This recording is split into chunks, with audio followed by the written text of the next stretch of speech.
A former Englewood police officer is facing assault charges after he tased a man and put him in a chokehold during a traffic stop. This is video from last month's incident. We blur the driver's face as the charges against him have been dropped. The district attorney's office says there was a language barrier between the officer and the driver. Today, the chief of police said the officer violated the law and has been terminated. Denver 7's Maggie Bryan is getting answers about the steps the police chief is taking to prevent situations like this one. A violation of values, Taser. of policy, and of the law. It's very disappointing.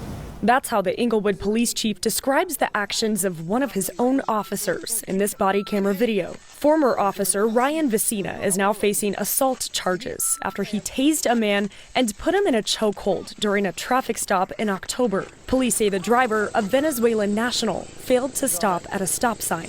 I'm Officer Vicina, Englewood PD. A couple reasons why I'm stopping you.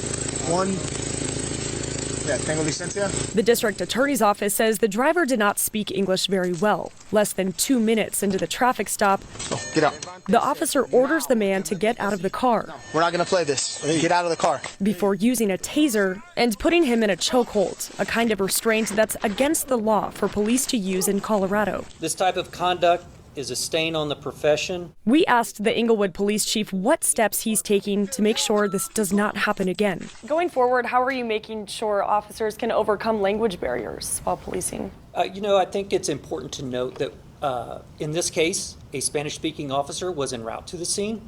We also have interpretation services available to officers at all times. I think it's important to note that there is not a lack of services available. This was a lack of compliance on the part of the officer. The chief says every officer that uses force has to report it at the end of their shift.